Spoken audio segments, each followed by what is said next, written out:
Good evening, this is All India Radio Kohima. I'm Navin Pradhan with the evening news, and here are the headlines. President Droupadi Murmu says women are continuously moving forward from Panchayat to Parliament House on their own merit. Prime Minister Narendra Modi says India's scientific community will play an important role in achieving the heights India will reach in the next 25 years. Nagaland government decides to appeal to the Eastern Nagaland People's Organization to reconsider their demand for separate statehood, and T.J. Longkumar resigns as DGP Nagaland. Now the news in detail.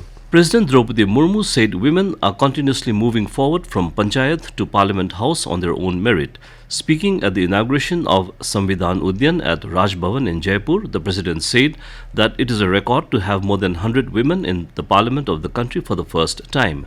President Murmu described Indian constitution as a vibrant document.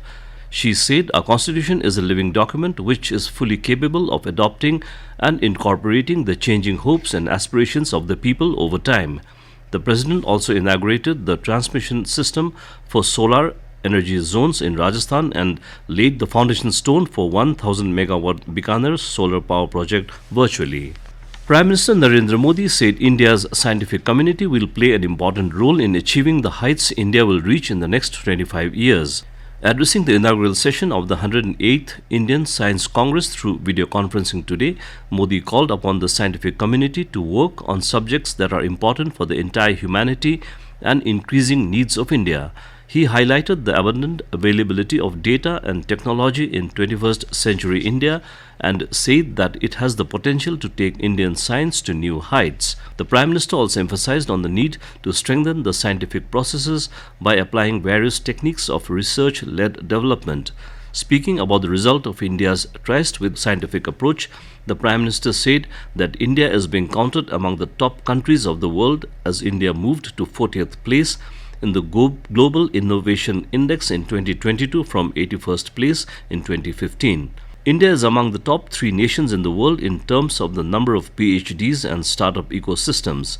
Modi, while expressing happiness about the theme of the Science Congress this year, stressed that our mentality should change from science empowering women to empowering science by the contribution of women. Modi added that the increasing participation of women is a reflection of the progress of society and science. Nagaland government has decided to appeal to the Eastern Nagaland People's Organization (ENPO) to reconsider the demand for separate statehood for the greater interest of the people. This was informed to media persons by Minister for Planning and Corporation, Parliamentary Affairs and Land Revenue Nienu after the cabinet meeting held at Chief Minister's Residential Office Complex, Kohima today. Kronu said, while expressing our sympathy to the people of Eastern Nagaland, we have decided to appeal to them to reconsider the demand in the greater interest of the people of the state.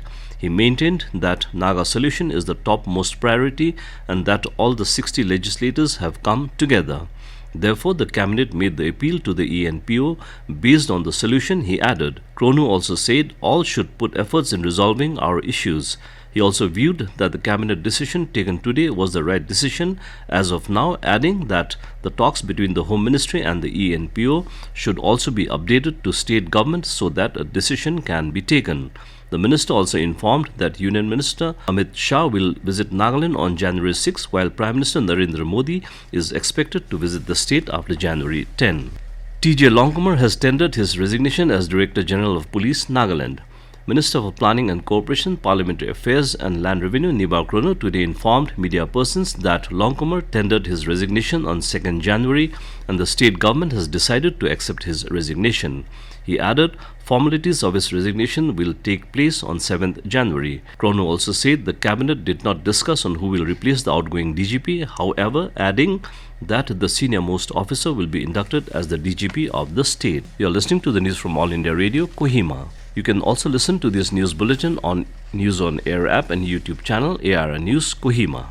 Leader of NPF Legislature Party and UDA co-chairman Kuzholuzo Nienu said Naga solution is the priority of the UDA government and therefore urged the government of India to expedite the Naga political solution at the earliest. Nienu said this while interacting with media persons after the cabinet meeting held in Kohima. He said ENPO issue being sensitive, the state government has requested the ENPO brothers to re-examine their demand for frontier Nagaland for the greater interest of the Nagas as a whole. Nienu said the state government had never recommended for a separate state and the government continues to stand by it and therefore asked the ENPO to reconsider its demand. He also clarified that the state cabinet had never passed an assembly resolution for frontier Nagaland but an integration of all the contiguous state including recommendation of the Autonomous Council which was rejected by ENPO then. Nienu further informed that the Ministry of Home Affairs MHA had also ruled out a separate state as intimated by one of the ENPO members today. The NPF leader cited that the main intention of the ENPO demand is for development and financial assistance. To this, he said it is a genuine demand and that they are also in support of the development but not dividing the Nagas. Nienu further said the MHA will be holding another meeting with the ENPO this week and that the state government is not aware of what the MHA will offer to the ENPO. He, however, said whatever the offer may be, it should be made known to the state government and MHA's recommendation will be supported by the state government. On being asked whether the 20 legislators would abstain elections, Nienu is of the view that the legislators will not abstain or boycott election. Stating that election is a constitutional provision and a democratic process, the NPF leader said, once the election date is announced, all political parties will have no option but to participate in the election. He also said they are mentally prepared an election campaign will start as soon as the announcement is made by the Election Commission. Nienu also informed that the cabinet meeting was attended by all the ENPO legislators, including other representatives of all the tribes. Chief Minister Nipirio today inaugurated Jadima Youth Building and attended the 61st annual sports meet of Jadima Village Youth and Sports Association. Taking to Twitter, Rio said, sports instills values such as oneness, team spirit and competitive spirit. The Chief Minister therefore urged the participants to show exemplary spirit of sportsmanship and conveyed his best wishes to them. Deputy Commissioner and District Election Officer Tuensang, Nokcha Sashi, has directed all arms license holders under Tuensang District to report to the concerned police station latest by 20th January with the arms and ammunition and license booklet for physical verification. Nokcha Sashi said the exercise is being conducted in view of the upcoming general elections to the 14th Nagaland Legislative Assembly. The Deputy Commissioner further added that failure to comply will lead to cancellation of the arms license and invite other penal action as per relevant sections of the law. And to end the news, a reminder of the headlines. President Droupadi Murmu says women are continuously moving forward from Panchayat to Parliament House on their own merit. Prime Minister Narendra Modi says India's scientific community will play an important role in achieving the heights India will reach in the next 25 years. Nagaland government decides to appeal to the Eastern Nagaland People's Organization to reconsider the demand for separate statehood, and TJ Longkumar resigns as DGP Nagaland. And that's all the news we have for you this evening. Good night.